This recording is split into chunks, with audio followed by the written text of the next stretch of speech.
¿Qué tal? Buenas tardes. Vamos a platicar el día de hoy sobre dermatitis por ectoparásitos. Bien, dentro de dermatología, esta es una de las enfermedades o algunas de las enfermedades que vamos a ver con consecuencias entonces en la piel de los perros, así como el pelaje de los perros. Y entre ellas, para entrar rápidamente al tema, vamos a empezar con el caso de las enfermedades provocadas por eh, ácaros, que estos ácaros tenemos entonces algunas variedades específicas en el perro. El primero de ellos es el Sarcoptes, es decir, la sarna sarcóptica. Esta está producida por el Sarcoptes scabei.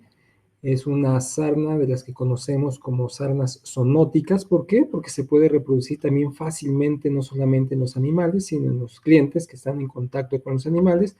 Por lo tanto, se considera como una zoonosis, ¿sí? Este parásito es un parásito esferoide, es un parásito en forma de arañita, como si fuera una arañita, es octópodo.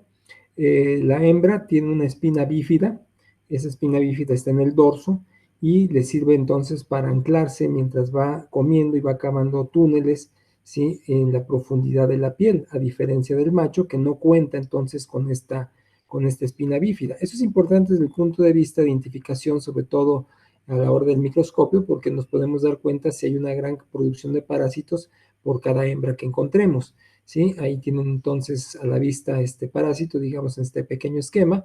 Ahorita vamos a explicar entonces cómo se va difundiendo esta enfermedad, es decir, la patogenia.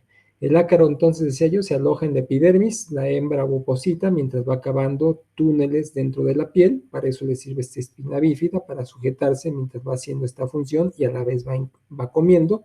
Va opositando conforme también va realizando este cavar túneles. Estos huevecillos que oposita son incubados para transformarse posteriormente en larvas exópodas, las cuales migran bajo las escamas epidérmicas que se van produciendo en la piel y por medio de túneles laterales se van comunicando de un folículo a otro, que es donde van causando la destrucción, en este caso de los folículos. Aquí tiene entonces el parásito identificado en un raspado cutáneo. Estos raspados cutáneos por lo regular deben de ser profundos porque el parásito no vive en la superficie de la piel. Y entonces no solamente podemos identificar a los parásitos, me refiero a adultos, como en el caso de esta hembra. Aquí es donde les estoy comentando, aquí es donde va esta espina bífida. Aquí inclusive ya va eclosionando un huevecillo, pero aquí también dejó rastro de huevecillos conforme va avanzando. Aquí hay 1, 2, 3, 4 huevecillos, es decir, conforme va opositando, va destruyendo, va comiendo y conforme va destruyendo esos folículos, va caminando o se va dirigiendo a los nuevos folículos donde hay alimento. Su patogenia entonces nos habla de que de 4 a 6 días después dan origen a ninfas octópodas de primer estadio, las cuales se transforman en tritoninfas y finalmente se forman ácaros adultos, por lo cual pueden ver que el ciclo biológico pues es básicamente muy corto. Estamos hablando de que en un promedio de 7 a 21 días tenemos nuevos parásitos. En este esquemita así tridimensional es donde pues vamos viendo o les estoy más o menos informando de cómo se va el parásito, decía yo, transportando de un folículo a otro a través de estos túneles que va cavando profundamente. Por eso hablaba de que el raspado debe ser un raspado profundo, porque si hacemos un raspado superficial no lo vamos a encontrar ahí. Y entonces no solamente podemos encontrar, dije yo, los huevecillos, sino también los parásitos adultos que de alguna manera se están difundiendo. Sus signos clínicos, entonces habla de esta sarna, también se conoce como sarna roja. Es una sarna roja porque es una sarna que produce mucho eritema, es decir, aquí hay mucha inflamación, es un eritema bastante severo en los animales y es muy pruginosa, es tan pruginosa que los animales entonces no comen, no duermen por estarse rascando y llegan a automutilarse, ya sea con sus uñas o ya sea con sus dientes, donde ellos pueden alcanzar a rascarse, se comienzan a automutilar.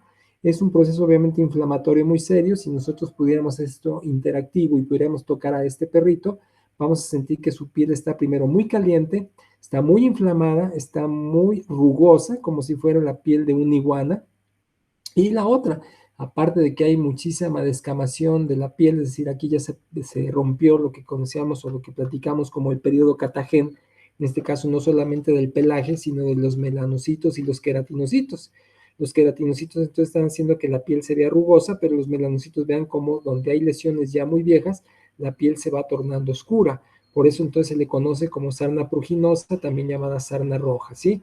Entonces el ácaro dijimos que es muy intenso en la producción de prurito Eso produce entonces que exista, aparte de la inflamación, dijimos ya lesiones primarias como son las pápulas, las costras, que están acompañadas entonces también de un proceso de queratinación y proliferación de tejido conectivo.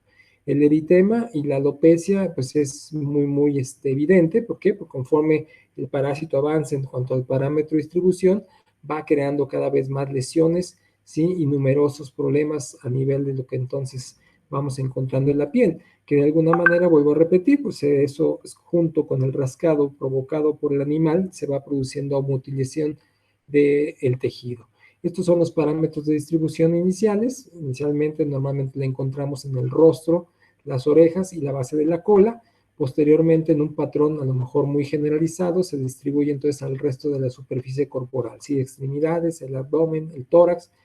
Este es el parámetro de distribución. Digamos, esto ya dijimos para qué nos ayuda entonces a entender cómo se está distribuyendo la enfermedad, pero también nos ayuda a reconocer en dónde vamos encontrando lesiones conforme vamos haciendo nuestro historial clínico, ya sea inicial o nuestras historias de progreso.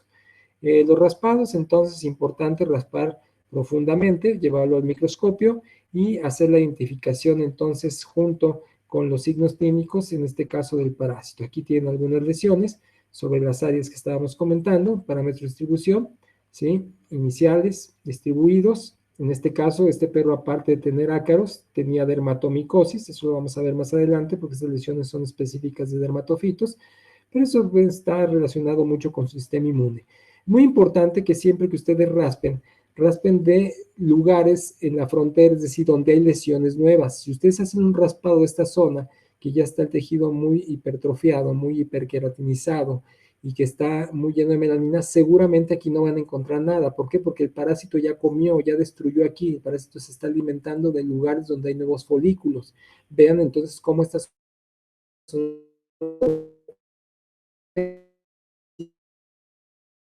de alguna manera es así, porque está en un proceso todavía de enfermedad, pero sí es importante que localicemos, como es lo más ideal, el parásito a toda costa. ¿Sí? Hay otras lesiones sobre la superficie corporal de este perro. Aquí una lesión localizada en la articulación, en este caso del corvejón. Es importante entonces reconocerla de otra sarna que podemos encontrar, que es el caso de la sarna demodéctica. Nunca se presentan juntas, o es Demodex o es Sarcoptes. El caso del Sarcoptes, digamos, es muy común tanto en perros jóvenes como en perros de edad avanzada. Y Demodex es una enfermedad que se localiza casi siempre más en cachorros, en animales más jóvenes, porque tiene que ver también con un proceso del sistema inmune. Este está causado entonces por el demot, un cuerpo vermiforme, alargado, es como si fuera un vermes, un gusano, ¿sí? También tiene 8 pares de patas. Estos no cuentan, ni la hembra ni el macho cuentan con una espina bífida porque no necesitan sujetarse, ya que el parásito vive en la superficie de la piel, ¿sí? Inclusive este parásito en muchas literaturas de dermatología está reportado como un germen saprófito. Es decir, eventualmente en perros que no tienen la enfermedad, pero que por alguna causa nosotros realizamos un raspado, podemos aislar algunos de Modex, y eso está catalogado como un proceso, digamos, de un germen saprófito, un germen de la microbiota normal de la piel, junto, les decía yo, les platicaba en su momento con el Staphylococcus intermedius, ¿sí? Que es una bacteria. Sin embargo, eso no quiere decir que tenga sarna demodéxica. Cuando vemos que esta sarna entonces está manifestando, cuando encontramos entonces que el animal se rasca, el animal se lesiona y existen ya parámetros de distribución de lesiones específicamente patológicas. Ahí sí ya entonces el parásito se estaría reproduciendo. ¿Qué es lo que sucede cuando entonces inicia un proceso de sarna hemodéctica?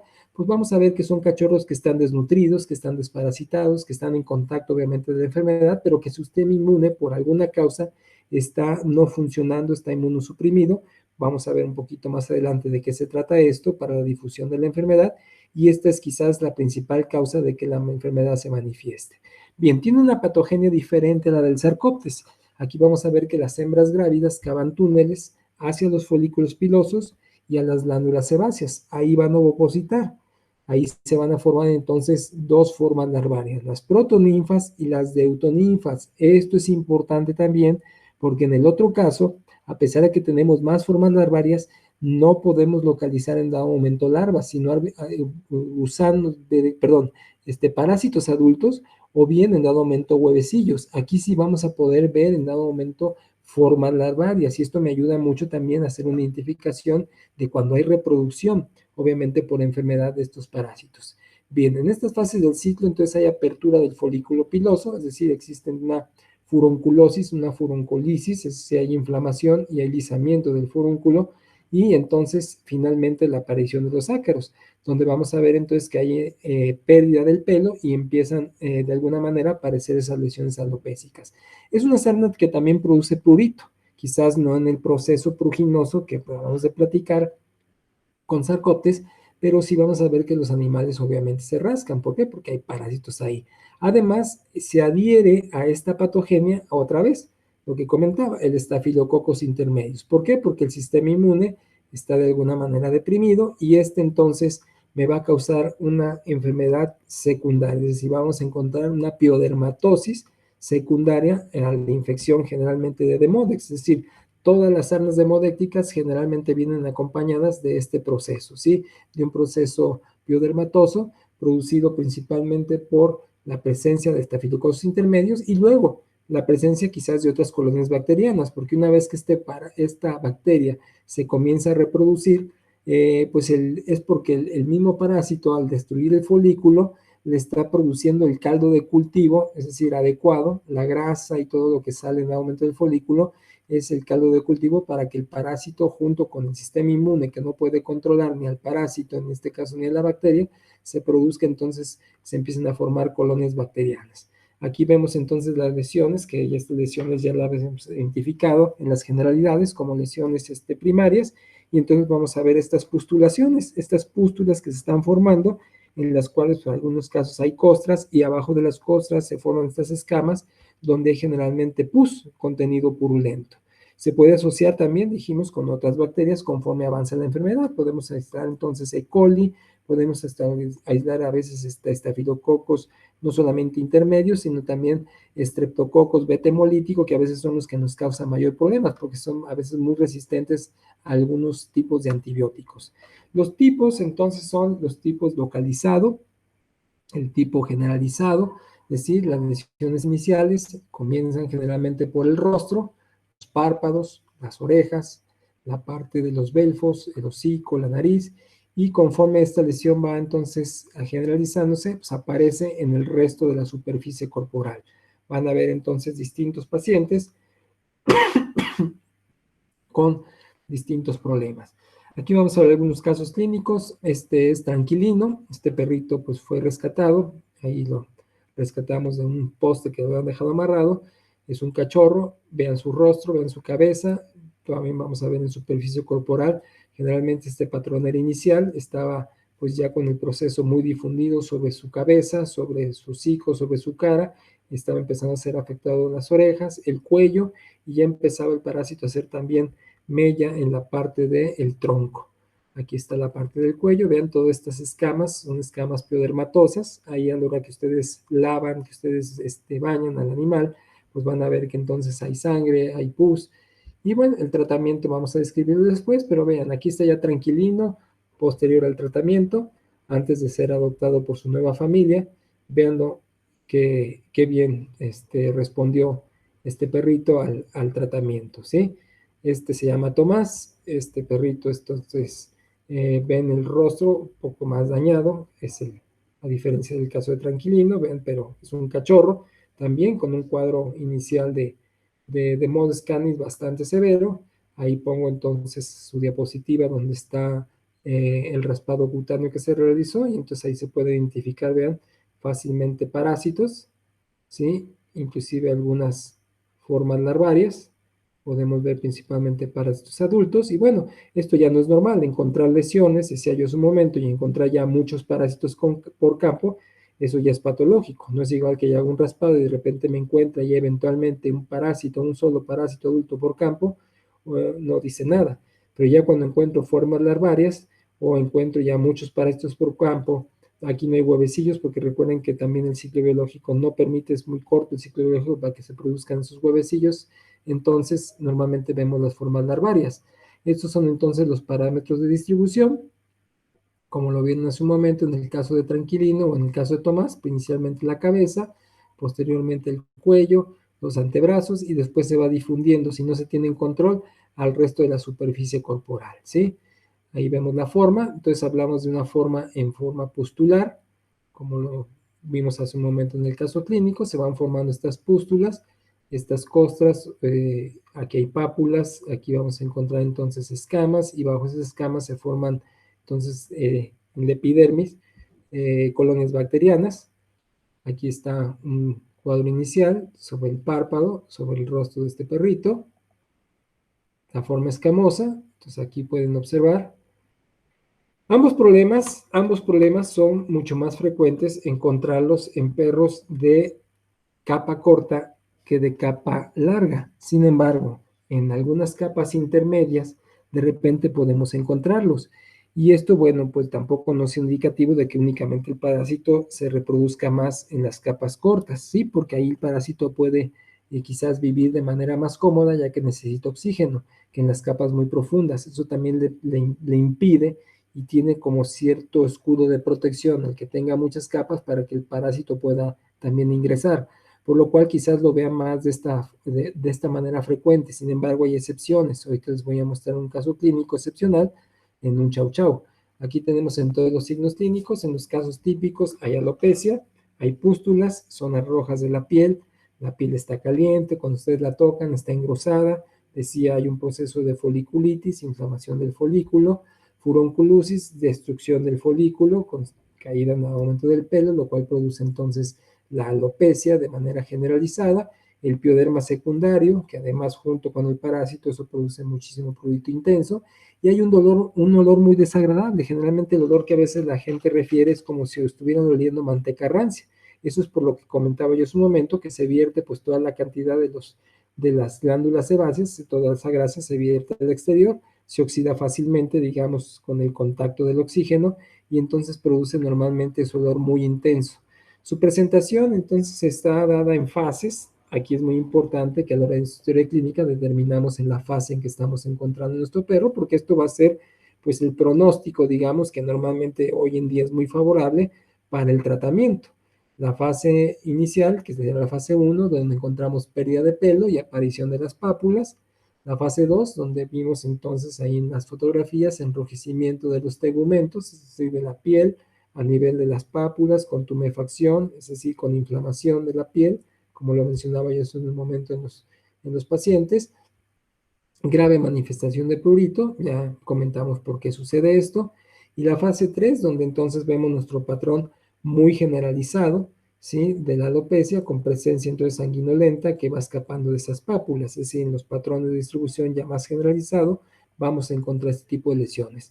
Esta es la situación que yo les vinculaba a la situación por la cual pasa el sistema inmune en este tipo de procesos. Es decir, vamos a ver que el perfil inmunológico del perro con demonicosis es muy específico. ¿Qué sucede aquí? Primero vamos a encontrar que hay por alguna causa, y esto es porque el perro no tiene vacunas, porque el perro está desnutrido, porque el perro no tiene una buena calidad, sobre todo en cuanto al control del estrés.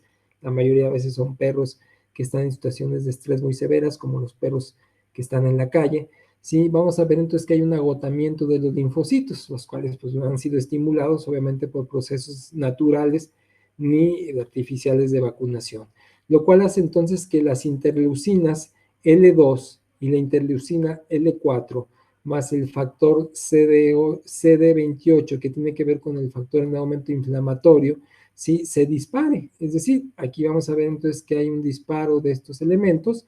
Por otro lado, la interleucina L10, así como el factor de crecimiento de los linfocitos T, los cuales se encuentran agotados, ¿sí?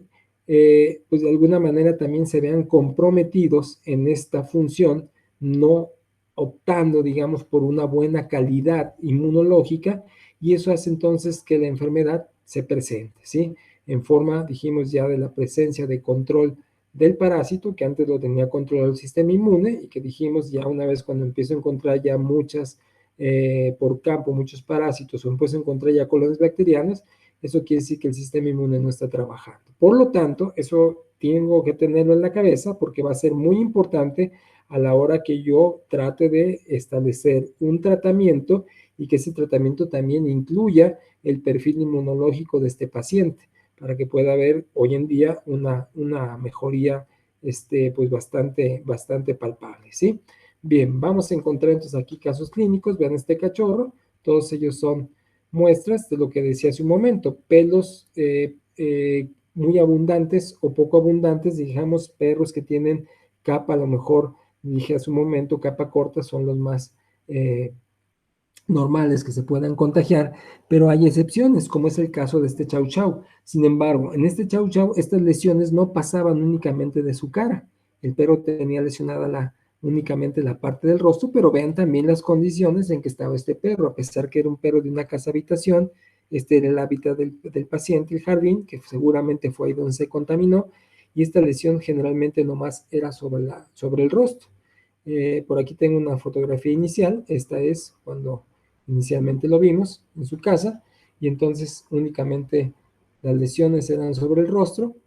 Vean cómo estaba su nariz, aquí ya el perro estaba bajo tratamiento, ya cuando menos ya no se rascaba, ya no se autolesionaba a la hora de rascarse, porque a veces lo hacía hasta con el mismo piso en lugares rugosos para mitigar la comezón. El resto de su cuerpo, a pesar de que estaba muy maltratado por el descuido, no estaba bajo situación de lesiones.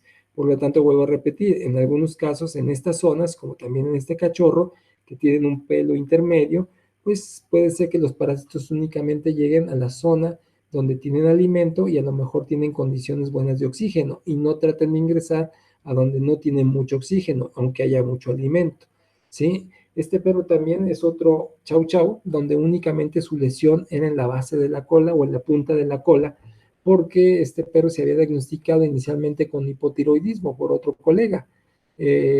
Cuando revisamos este animal, pues lo primero que hicimos fue tratar de revisar sus parámetros de T4 y de T3 a través del laboratorio probablemente que le habían hecho, y lo más curioso fue que el propietario nos dijo que no le habían hecho ningún estudio de laboratorio, que únicamente el doctor había dicho que era hipotiroideo porque presentaba este signo que es la llamada cola de rata, lo cual no necesariamente es un signo patoneumónico en todos los problemas de hipotiroidismo.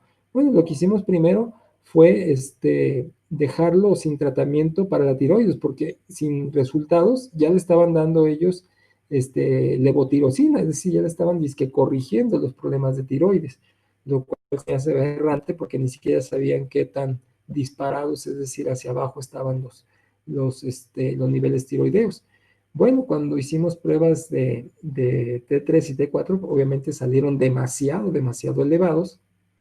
¿Por qué? Porque era seguro que sí estaba produciendo el T3 y T4 y aparte con lo que le están dando en el medicamento se estaban elevando más excesivamente.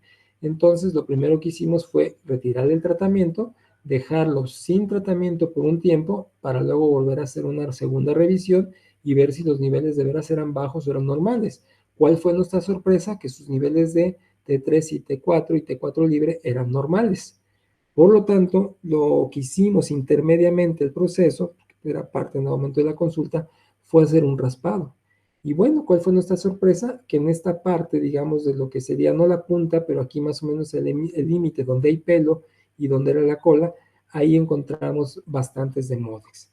Por lo cual el perro fue positivo a sarna demodéctica. Y vuelvo a repetir, no iba más hacia acá, porque probablemente a los parásitos no les gusta ahí porque no hay mucho oxígeno. Entonces trataban de mantenerse únicamente en esta zona de la cola y fue pues mucho más fácil recuperar este animal en tratamiento. El diagnóstico, entonces dije yo, este es un raspado profundo, un raspado digamos de manera también, digo, entre superficial y tampoco no tan adentro. ¿Por qué? Porque los parásitos normalmente viven en la superficie y podemos localizarlos más fácil ahí. Generalmente los hacemos con un poco de glicerina o aceite mineral. Yo les recomiendo a ustedes que están iniciando y que para que no se confundan a la hora que están aprendiendo a ver el microscopio, háganlos con hidróxido de potasio, a una solución al 2%, ponen ahí el contenido del raspado en el portaobjetos, si en vez de ponerle aceite mineral o glicerina, le ponen una gota de hidróxido de potasio. El hidróxido de potasio déjenlo reposar unos 10-15 minutos y lo que va a hacer es que va a destruir todos los dendritos celulares, la sangre, los pelos que pudieran venir ahí, la materia vegetal, y únicamente les va a dejar al parásito, lo cual les va a ser más fácil para que puedan identificar y no se confundan cuando se forman coágulos, se forman ahí de repente materia vegetal o otro tipo de cosas que podemos ver en el microscopio, aparte de los pelos, se puedan confundir con el parásito y sea mucho más fácil su vista. Ahorita vamos a ver cómo se ven esos raspados. Aquí lo tienen, ambos están hechos con hidróxido de potasio, y lo que decía, no solamente encuentro parásitos, que en este caso puede ser lo que comentaba en su momento, de repente encuentro uno por campo y no es significativo, probablemente a lo mejor la dermatitis se debe a otra cosa, pero cuando encuentro esto, encuentro larvas, ¿sí? Ya sea tritoninfas, ¿sí? en alguno de los estadios, como estas que van en primer estadio, entonces ya eso es indicativo, junto con las lesiones, de que el parásito se está reproduciendo, y por lo cual es seguro que entonces estos parásitos pues están provocando ahí una problemática. Aquí están estos hechos con esto, sobre todo con glicerina, y es lo que decía, aquí cuando ponemos el portaobjeto se forman a veces pequeñas gotas de aire junto con la glicerina, y entonces esto hace que se mueva el raspado, que para quien no ha visto raspados a lo mejor le ha sucedido, y se está moviendo ahí la glicerina. Si el parásito se mueve, entonces de repente no lo localizamos bien porque está medio camuflajeado, pues con los dendritos celulares, con la materia que se va formando aquí de los mismos coágulos. Y bueno, hay que ser muy bien observadores, aquí lo vemos ya claramente, ¿sí? Hay que revisar obviamente todo el campo del raspado, porque pues, no solamente los encontramos en una posición, los podemos encontrar en diferentes posiciones, y la otra, en mucha cantidad. Aquí vemos ya con el magnificado, con uno de los lentes, está magnificado, ¿sí? El parásito, digamos, un poco más evidente. El tratamiento entonces para ambos problemas, lo que es Demodex y Sarcoptes, lo vamos a definir de la siguiente manera. Bien, la ivermectina. Hoy utilizamos entonces este tipo de compuestos como la ivermectina o sus derivados, la doramectina, a una dosis de 0.04 miligramos por kilogramo vía subcutánea, una aplicación cada 7 días, ¿sí?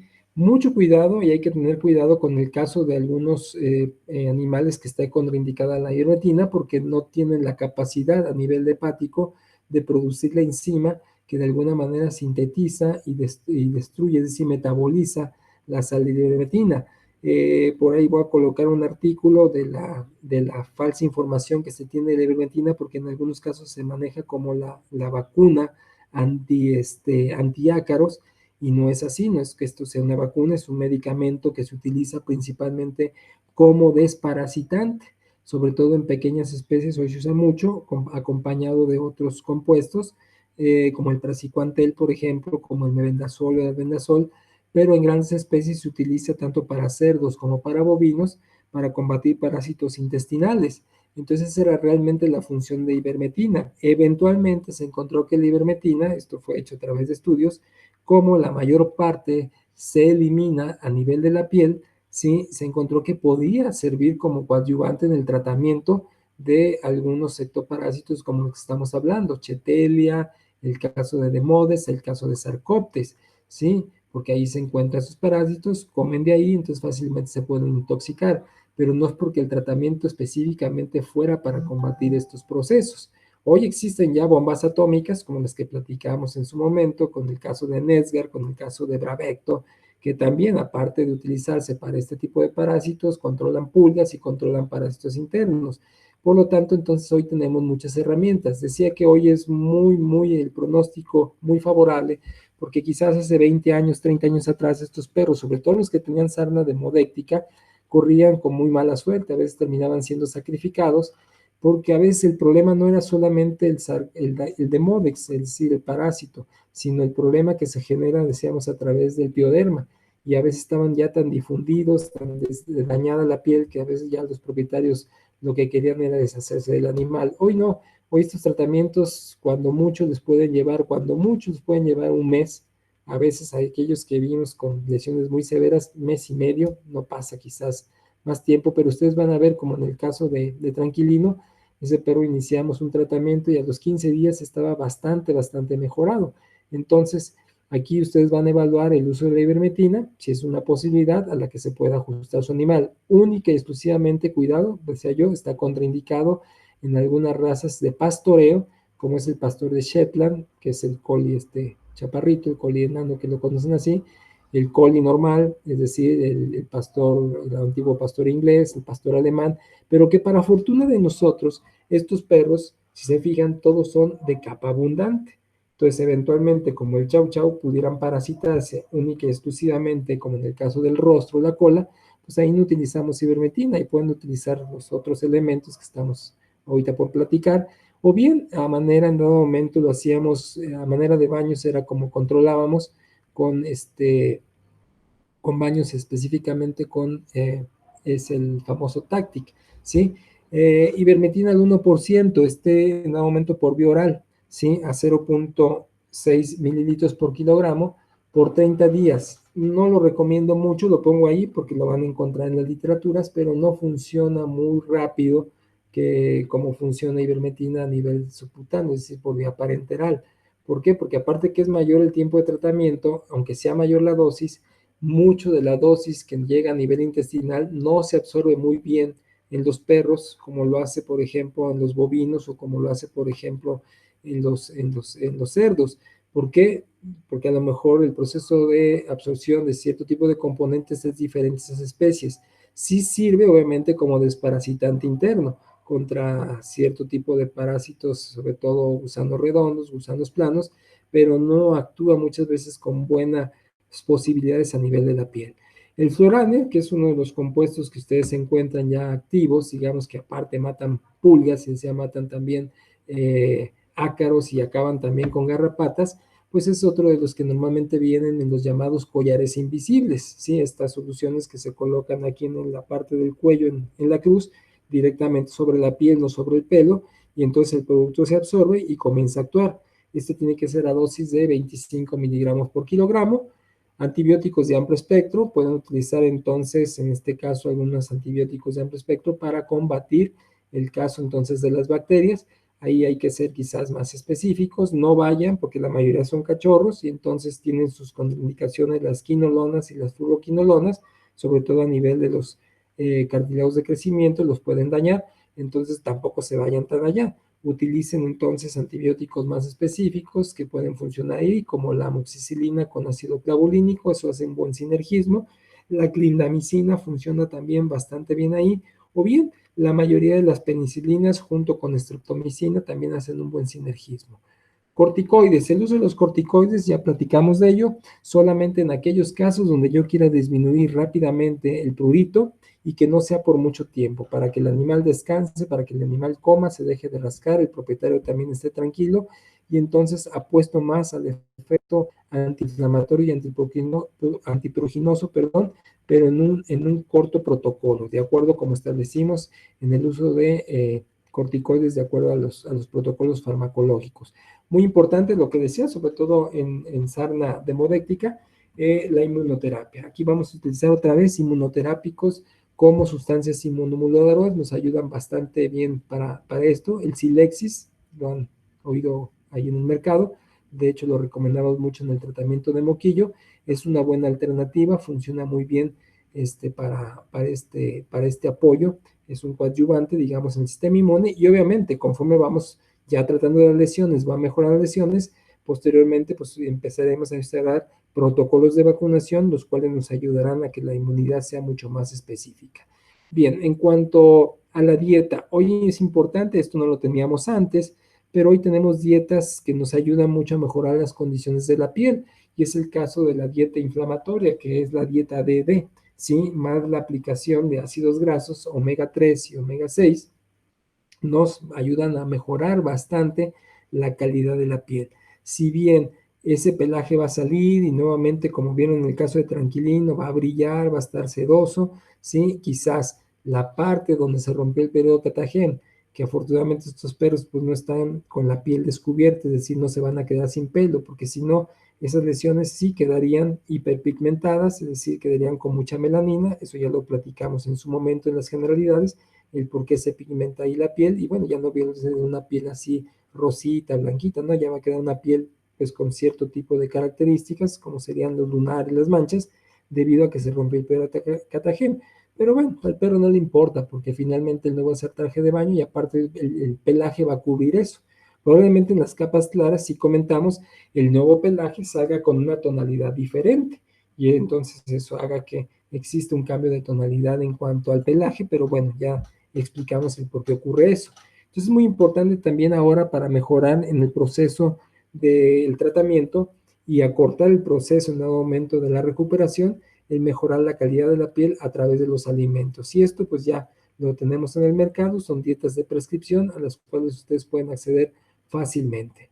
Muy importante entonces que ustedes cubran la mayor parte de la signología, ¿sí? Tratando entonces con lo correcto. Otra alternativa, y esta puede ser aplicada, digamos, para los perros que comentaba hace un momento, que pues yo no les puedo colocar ivermectina, o el cliente no le quiero comprar el Nesgar o el Bravecto porque a lo mejor es muy caro, la lesión a lo mejor es muy pequeña, o bien son perros como en el caso de Tranquilino, como en el caso de Tomás, vamos a coadyuvar entonces con los baños, decía yo, con Amitrax, vamos a utilizar Amitrax, vamos a utilizar clorexidina, ¿sí? En este caso esto como bactericida para las bacterias en el caso de Modex que se están formando ahí, y el Amitrax también me va a ayudar mucho pues a matar grandes cantidades de parásitos, sobre todo aquellos que se encuentran en la superficie o como Sarcoptes quizás un poco más profundo, y hay que hacerlo con mucho cuidado porque estos productos generalmente se usan para baños garrapaticidas en grandes especies, entonces la concentración es muy alta, la que viene en los frascos. Ustedes deben de hacer concentraciones muy bajas para evitar que durante el baño el animal pudiera beber el agua accidentalmente o lamerse, que normalmente lo hacen los perros, y eso sí hay que tener cuidado, porque lo cual tiene que estar bajo supervisión de ustedes, ¿sí? O comentarlo con el dueño que tenga este cuidado si lo va a hacer él, ¿sí? Deben de hacerlo obviamente con guantes, porque el producto generalmente puede también dañar la piel del cliente y intoxicarse eventualmente con el producto, y entonces lo hacemos a una concentración muy baja, es decir, una concentración más o menos para bañar un perro de esta talla, como los que están viendo ahí, sería colocar en una cubeta de 19 litros, son las cubetas donde viene la pintura que utilizamos para las casas, sí vamos a colocar entonces esta cubeta de 19 litros únicamente por 2,5 mililitros del producto. Vamos a hacer entonces una dilución y con esa agua generalmente lo utilizamos después del baño con un champú específico que contenga clorexidina o con un jabón, en este caso, que pueda contener pues digamos una sustancia para tratar un poquito el problema también de la irritación de la piel. Vamos entonces a enjuagar, ¿sí? En la misma agua que nos pueda sobrar, con eso podemos lavar el hábitat del animal, que seguramente también ahí va a estar infestado en dado momento por parásitos, y podemos entonces hacer un control quizás para romper el ciclo mucho más específico, ¿sí? Bien, importante entonces reconocer todo esto porque vamos a ver otra enfermedad que está muy ligada también a estos pacientes, que es el caso de la cheteliosis. La cheteliosis en los perros se produce por dos variedades. Una de ellas es la Chetelia jasguri en el perro, pero también encontramos a la Chetelia blackei, que es la del gato. Es decir, esto para perros que conviven con gatos o perros que están en lugares donde hay mucha infestación de este tipo de parásitos, como son normalmente los tiraderos de basura, los lotes baldíos para perros que están ahí de repente abandonados o que conviven en esos espacios, es casi seguro que vamos a encontrar este tipo de situaciones. Si hiciéramos nosotros no sé, un trabajo a lo mejor de tesis para aislar cuánta cantidad de cheteles encontramos en esos lugares, van a ver que van a ser altos los niveles. Este parásito se parece mucho al Sarcoptes, sin ser obviamente un proceso zoonótico, únicamente actúa sobre el perro, pero es un parásito que tiene condiciones diferentes. Primero, no le gusta vivir debajo de la piel, sino nomás únicamente ir a comer y después salir, porque sus huevecillos los pega, como si fueran, como en el caso de los piojos, los pega a los pelos del perro, como las liendres. Por eso en la prueba de cinta adhesiva, pues no solamente puedo encontrar yo parásitos adultos, sino también puedo encontrar bastante cantidad de huevecillos. Produce inducciones, hay que tener mucho cuidado de acuerdo al parámetro de distribución en esta parte del cuerpo, lo que sería normalmente la parte de la grupa, la base de la cola, ¿sí? El cuello, la cabeza, y se pueden confundir mucho con las lesiones que producen las pulgas, que les gusta mucho venir a comer esta zona, pero también en la parte del cuello, a ver agua a los párpados o al ano, y entonces se pudiera confundir con una dermatitis por pulgas. Por eso es muy importante también su identificación a través, en este caso, del microscopio, ya sea raspados cutáneos o ya sea la prueba de cinta adhesiva. Ahorita vemos cómo se hace esto. Vamos a encontrar que descamación marcada en el tronco y en el lomo, múltiples cosas con reacciones de tipo, le llamamos papular, es decir, papulocostras, y presencia de prurito. Estos son mis parámetros cutáneos. Aquí estamos viendo el pabellón auricular de este perro. Vean qué lesionado está. También, pues esto puede producir cierto tipo de otitis externa, a lo mejor a veces no muy interna, pero sí porque hay una buena afección. Esto también hay que, de alguna manera, vamos a encontrar lesiones muy parecidas cuando existen, sobre todo en los perros de orejas erectas, existen muchas moscas. A las moscas les gusta mucho ir a picar las orejas de los perros, entonces también tenemos que hacer un diferencial de que no sean realmente las picaduras de las moscas, sino que sea un parásito que esté produciendo este tipo de cuadros. Esta fotografía es fantástica porque aquí puede demostrar todos los tipos de lesiones que tiene normalmente desde forma inicial, general, este perro hasta la forma más profunda, las pápulas, que ya platicamos de ella, las escamas, las costras, y el diagnóstico, decíamos, lo hacemos a través de la prueba de cinta adhesiva, como es el caso en esta fotografía que están viendo. ¿Sí? Colocamos un poco de cinta adhesiva, arrancamos, entonces no solamente traemos pelos, sino nos traemos a los parásitos. Y aquí vemos hasta fantásticamente cómo el parásito se mueve, o podemos traer a veces también huevecillos que están, no es el caso aquí, pero que están adheridos a los pelos del animal. ¿Sí? La técnica entonces se llama técnica de papel adhesivo o cinta adhesiva. Decía yo, raspados cutáneos, pues tampoco no muy superficiales, sí un poco profundos para extraer parásitos que están un poco más en la profundidad, como es el caso aquí. Aquí están viendo bastantes chetelias en estos objetivos del microscopio. Son diferentes muestras, no son las mismas, esta es una muestra, esta es otra y esta es otra. ¿Sí? Vuelvo a repetir, es una enfermedad que de repente nos pasa por alto, no pensamos mucho en ella, pero está difundida en las condiciones que platicaba yo de estos animalitos. El tratamiento es el mismo utilizado para sarna sarcóptica, sarna demodéctica y cheteliosis. Es decir, vamos a utilizar lo mismo. Si te hay oportunidad, pueden utilizar, entonces no platiqué mucho de ello, pero pueden utilizar Bravecto, pueden utilizar Nesgar, sea yo, son bombas atómicas que entonces controlan gran cantidad de parásitos. Lo que sí es importante entonces es que también hagamos mucho por el sistema inmune y decía yo, la coadyuvación en dado momento con los baños, ya sea con el caso de la Mitrax, nos ayudará a mejorar la calidad de vida del perro y la piel del perro. Bien, esto es lo que teníamos que platicar en relación a los ectoparásitos. Espero les haya gustado la sesión y pues continuamos posteriormente con la dermatitis alérgica al piquete de las pulgas. Muchas gracias y que se encuentren ustedes muy bien.